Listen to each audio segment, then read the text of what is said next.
So my pre-show process is I'll make keywords that I'm gonna talk about on stage, and it's usually something that I have completely memorized. I memorize an entire script and then throw it out and try to go ad lib.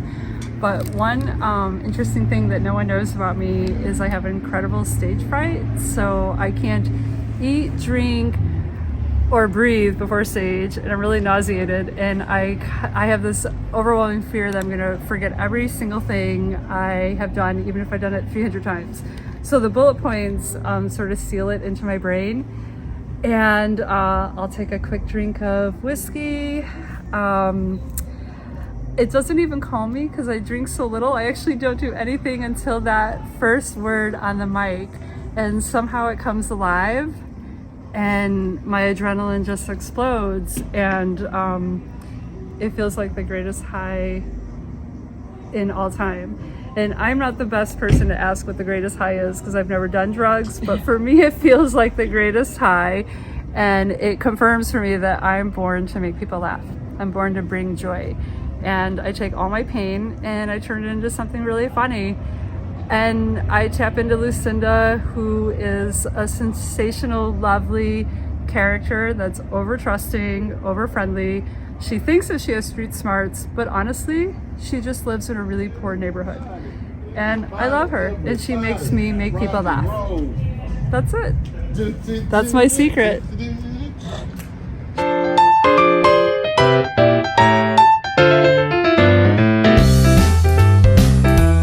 Without further ado, this young lady actually started here, or no, she probably did comedy somewhere else and then came here and just showed mad love, started doing comedy all over. Y'all gonna enjoy it. Y'all put your hands together right now, right now, right now, right now, right now, right now, right now.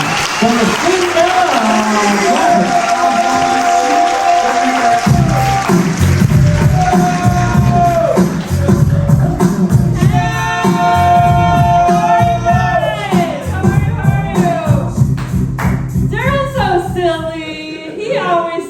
I probably started somewhere else, and I didn't. I got my start here, right on this stage. That's why I love it here so much, because what happened here is not so much like comedy, but I lost my virginity here.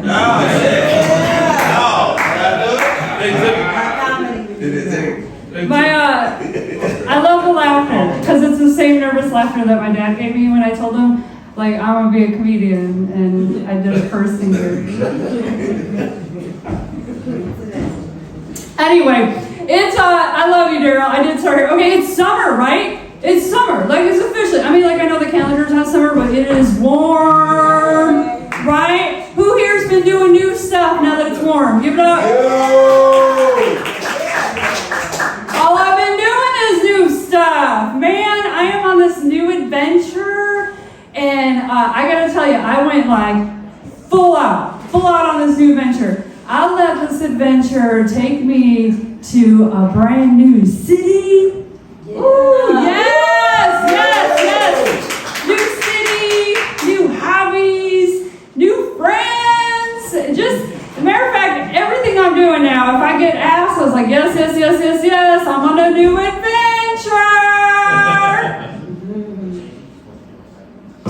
I just want to be honest with y'all. When I say new adventure, I'm divorced. So,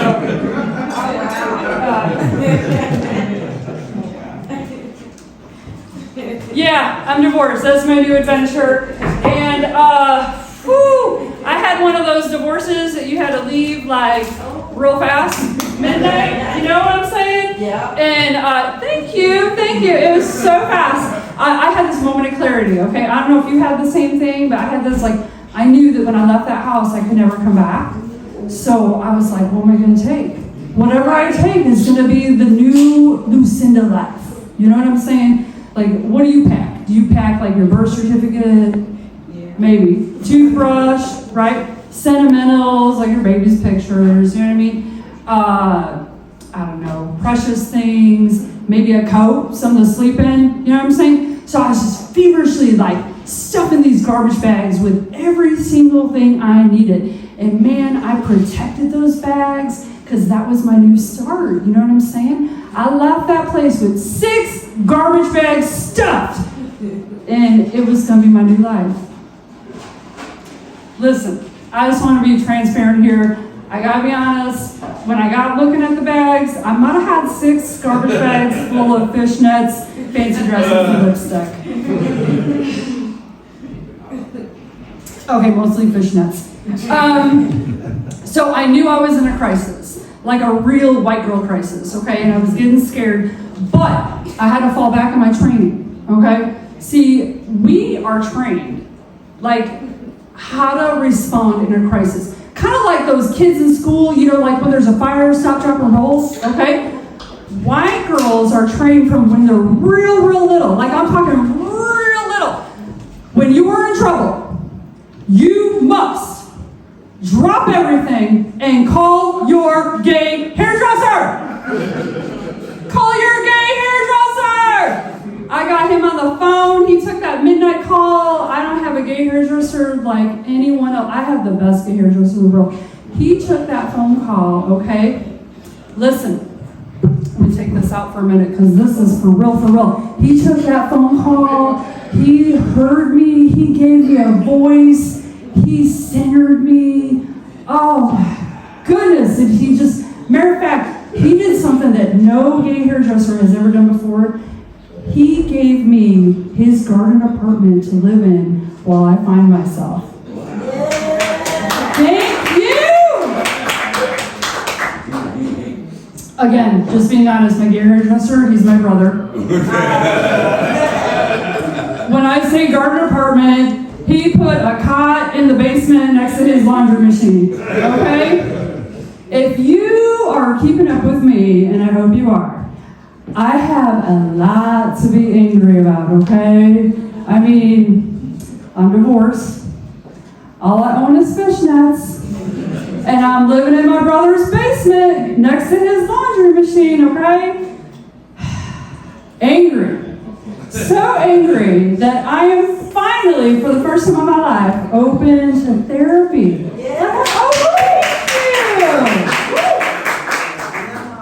I mean, my brother told me that I couldn't live in the basement if I didn't do therapy. He really wants me to see a psychiatrist.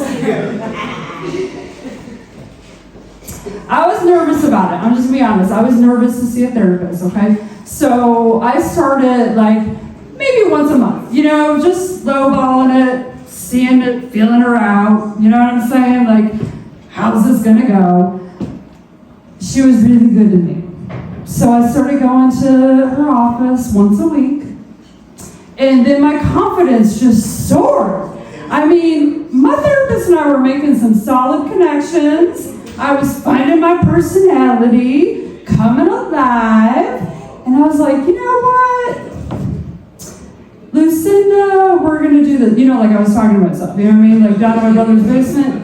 I was like, here's how this is going to go, Lucinda. You are going to go to that office every single time that therapist is working. And I was like, yeah, Lucinda, that's a good plan. So I did. I went every single time my therapist was in her office. I was in her office too. Give it up for therapy.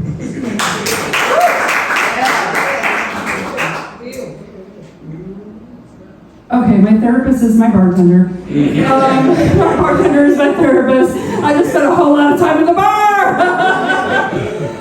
Woo.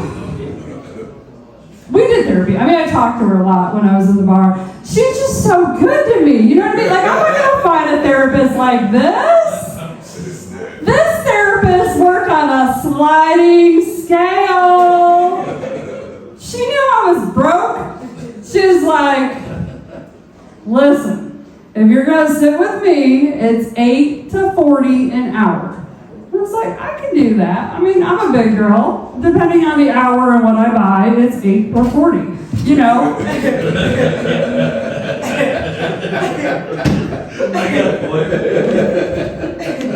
I can tell who has therapists in the room. The laughter gives it away. My therapist, though, she did give me good advice. She was like, listen, Lucinda, you need to get a job, you need to get money, you need to get out of your brother's basement. And I was like, you know what, you're right. You're right. Now, to this day, I feel like he put her up to that because it felt like the same message was happening in between laundry cycles. But I was fine with it. I was like, I need to get a job. I do. So I tapped into like my talents. You know what I mean? I need to work with my talents. I took all the Myers-Briggs tests. I went online and researched companies, like what's the pros and cons. I burnt sage to my ancestors. Where do you see me? So, it turns out I am most talented at Uber driving. Yeah, I'm an Uber driver, and I love it. I love it. First of all, I drove in Inglewood most of the time. Give it up for Inglewood! These are my people! So much promise in Inglewood. I had this fantasy that I would find a thug. I mean, that's why I picked Inglewood. And this thug would buy me a boarded up, broken down house. Yes! We would fix it up. You know what I'm saying? I watch HGTV. I can flip that bitch. I can. Now, I clung to that vision until it was a good dream. It was. It was like an Easter egg hunt. I just had so many they couldn't even hide it under the bushes. It was like house.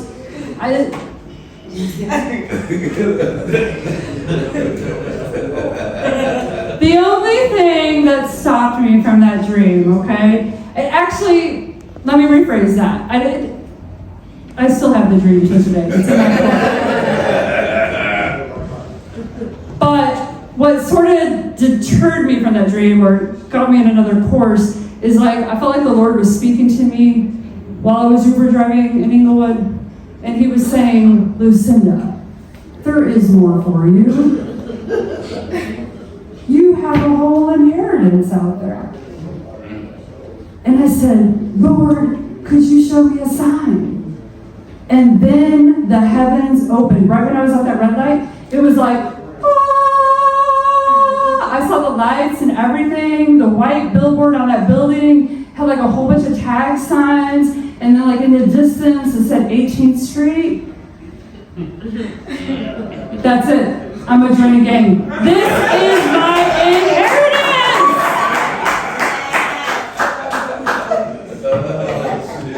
I stopped the Uber app, ran on home, locked myself in the bathroom. No, okay, just real quick.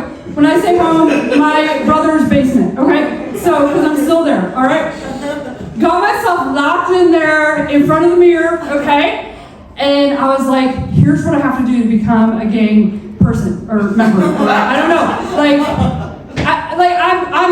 I'm new, okay? I'm new, all right? And I'm sort of like self-taught. So I was like, what I gotta do is learn the lingo. Words build and create. This is powerful. So I studied. I'll just throw like a few out there. Some of my favorites, okay? I was like, bro,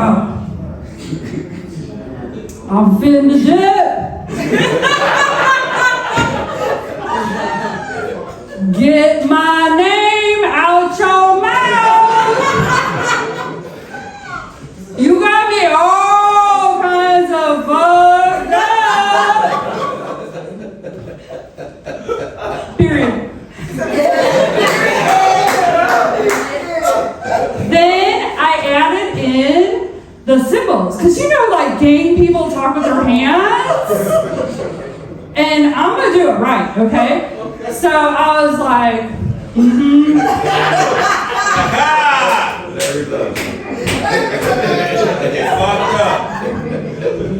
Hey, fuck, sorry that you don't study gang, okay? And I knew I was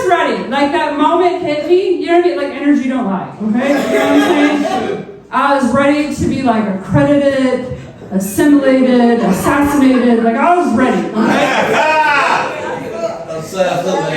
I took a deep breath. I was like,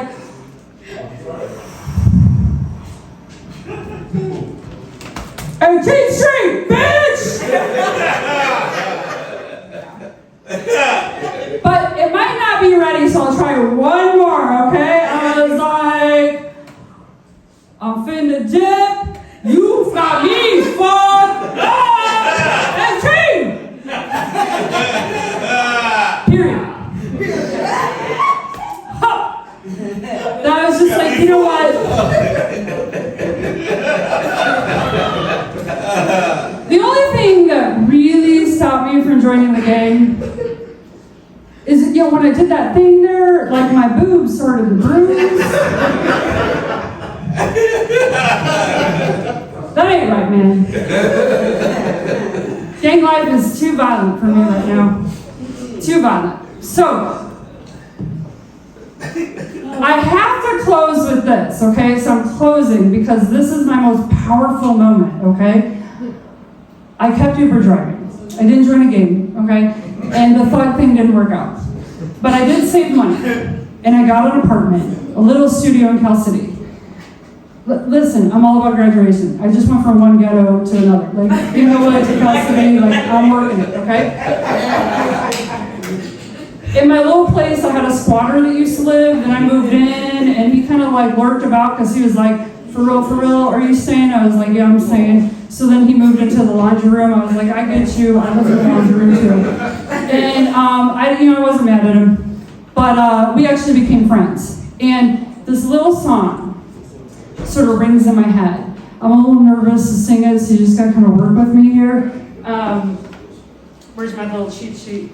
Oh, here it is. Okay, so you probably won't recognize it because you were a little sketchy on the gang. Like I had to educate you on how to become a gang member.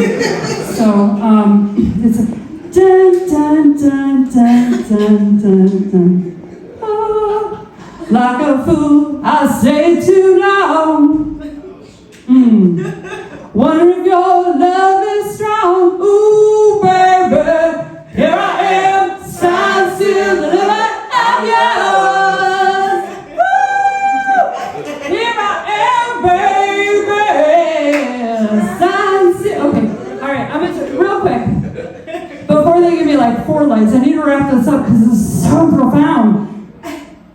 And I know you're feeling bad that I'm not going to sing the rest of the song, but we'll get to that. The reason why Signed, Sealed, Delivered is so special to me, because all I wanted to do in Cal City was be signed, sealed, delivered, I'm yours. But I couldn't get no mail up in my box. Couldn't get one mail up in my box. No matter how much I tried to get a mail up in my box, it wasn't working. Turns out Laundryman broke the box. But Laundryman couldn't get mad at him because he was kind of the lookout man for the Connect. Listen, I'll help you out here. Lookout man, what he does, like he's really powerful for the community. He keeps watch so that we don't get like in trouble. You know what I'm saying? Like he watches for dangerous people, like the police. So, Popo, that's what we call him. Connect. He sells large pharmaceuticals, street drugs. Like where your boyfriend probably buys like his dime bag or a 40. So I mean, he specializes in larges, but he's an entrepreneur. He'll go well for you. He'll sell you a little bit. Anyway, so okay, couldn't be mad at Laundryman because he's a lookout man who works with the Connect, and I've been talking to the Connect, and he's kind of cute. And you know, like one day we're gonna kick it because already he gave me free Wi-Fi, and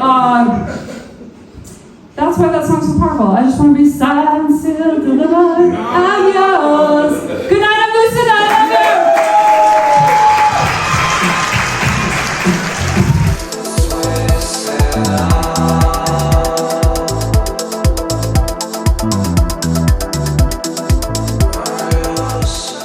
How do I feel right now? I feel like all my hard work was worth it.